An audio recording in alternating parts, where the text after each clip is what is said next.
Sagaidot Ziemassvētkus, interesi par eglītēm rodas ne tikai bērniem. Īstu skaistuli, kas mājās ienests kuju smaržu, labprāt vēlas ik viens. Skaistā zaļsvārds, kas augusi Blīdenē, tagad dosies uz Ozolniekiem. Vai tā ir tradīcija pirkt eglīti? Nē, nav. Vajadzētu meklēt mežā, bet šodien tā piesnīga, ka tur nevar tikt ne iekšā, ne ārā.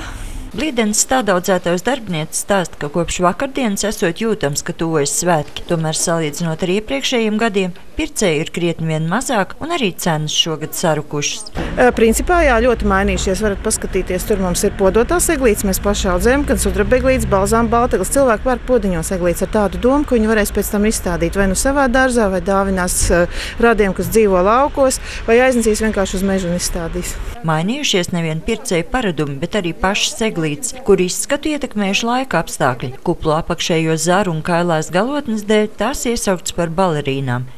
Viņi vienkārši paņem visu to mikrumu, kas ir augstnē, viņi turpina augt un tiecās pēc saules, aug un veidojās šī plikie, kā saka, tie kailie laukumi. Konkurence tirgotāju starpā ir liela. Jelgavā skaisto Ziemassvētku simbolu tirgo 7 vietās. Cenšoties izdabāt cilvēku gaumē vajadzībām un iespējām, tiek piedāvāts gan mežā augušas eglītes, gan no zariņiem sapīts un izgraznots. Tas ir ļoti liels darbs. Jāsalasa zari, jāsagriež zari, jāsapina viņi jāizrotā.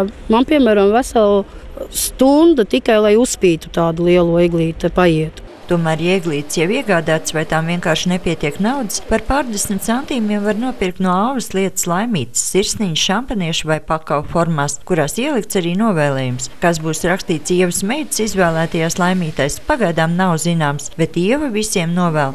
Visiem kopā kaut ko labāku nekā šogad, bet sev personīgi, lai veselību, kādu varbūt ceļojumu nākamajam gadam.